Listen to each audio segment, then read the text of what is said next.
Hey guys, welcome back. It's Wednesday, so you know we gotta talk courting Coco. I got my tea. I hope you got yours, because this is gonna be a good one. And yes, I do have ice in my wine, and that's because this wine is very sweet and will probably give me diabetes, but it's good. In today's episode of Men Coco is Tired of, it's you. Now, I usually don't talk about things on here as they're playing out, but I thought it very necessary for me to talk to you guys about a particular situation that recently happened to me, because it happens so often to so many women, and I am so incredibly tired of it. And because my person, my character, and my brand were made the antagonist and the butt of a joke in a situation that escalated unnecessarily and far quicker than I ever anticipated, I'm just here to return the favor. You know, I really don't want to be right about y'all. Like, I hope and pray that when I have a feeling about somebody's character that they prove me wrong, and yet every time, y'all just, if I say I'm always right, it's because you guys prove me right. So, I don't know. What I found with a lot of men that are quote unquote successful or are on a path of anticipating success is that they develop this ego and this cockiness, this arrogance that is not only a turnoff, but it's also extremely offensive. And without even realizing it, they do themselves a disservice because they end potential relationships, potential friendships, potential partnerships before they even begin. Because nobody wants to deal with somebody who thinks they're hotter than they actually are. Humility amongst men has become somewhat of a commodity, especially among, unfortunately, successful black men. And I have to say successful black men specifically, because that is what I deal with. So I can even get more specific than that, but I'm going to keep it at black men.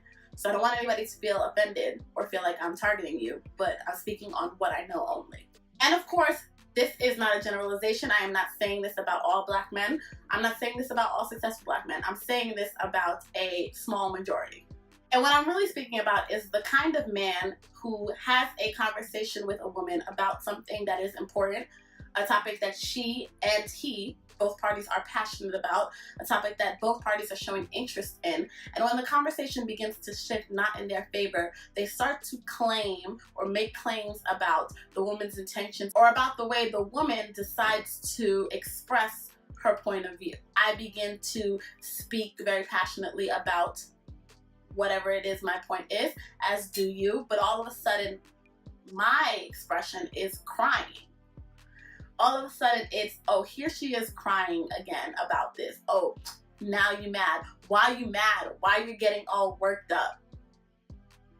I think a lot of men are unable to express emotion as anything other than crying, so they don't even realize that the anger they're feeling or getting worked up is an expression of emotion. It's just that the only way that they're able to express that emotion is to disrespect the other party, which always happens to be a woman.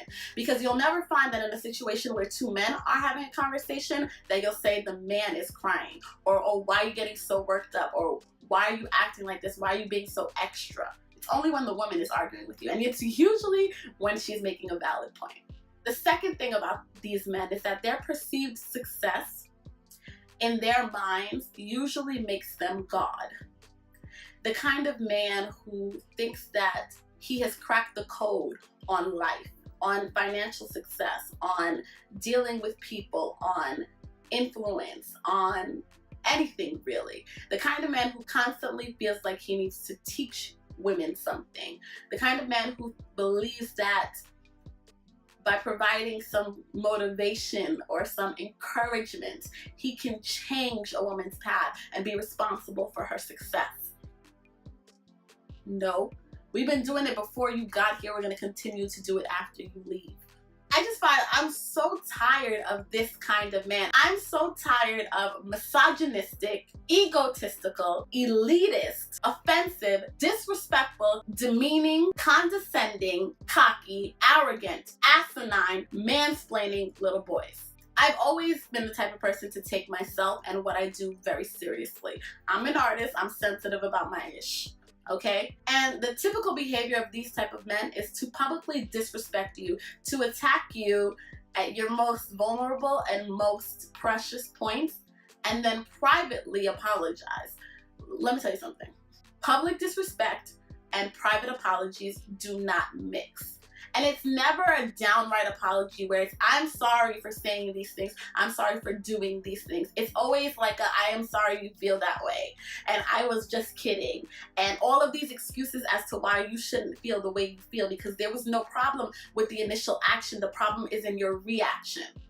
That's always a defining indicator of these type of men, these egotistical, elitist, condescending, mansplaining men, is that they think that they think they could use you as an example, bring you down, just publicly annihilate you, and then privately make up for it, and everything's gonna be all good. And then when you tell them directly what the problem is and exactly where they messed up, their go-to is always, I don't understand. Why are you coming at me? I'm here for you. I'm supporting you. When were you supporting me exactly? The type of men I'm talking about in today's video are the type of men looking for a pick-me kind of girl. You know, the kind of girl who is just ready to agree with anything that they say just for the sake of agreeing, or just for the sake of being picked, being chosen. I'm not that kind of girl. I've never been that kind of girl. I ain't your little baby. I'm not gonna listen. I don't take orders. And I definitely do not take your word as law. I don't allow anybody to disrespect me, and definitely not the work that I do, and you never should either. And you know what's crazy? This platform is for women, and I always direct my advice towards men because I find that there's so much advice on the internet that's directed towards women. It's always these memes that are like, focus on yourself, work on yourself, love yourself, because the answer is not in him. Why is it not the answer is not in her? You don't think men are also searching for love and searching for themselves in women? You don't think that's why so many men have several girlfriends, several side chicks, and a wife? You don't think that they're looking for something that they're not finding in themselves? And then you have so many men. There's an incredible number of men on the internet giving advice to women about men. Why don't y'all start taking that advice and giving it to some men? Why don't you go tell some men to work on themselves? Why don't you go tell some men to be better and do better? Because maybe we'd have less women in these situations. And it's always the ones who want to teach you a public lesson, but privately want to hit you up and ask you for advice, or want to hit you up and tell you how much they miss you. Where was all that energy when you was talking that big talk online?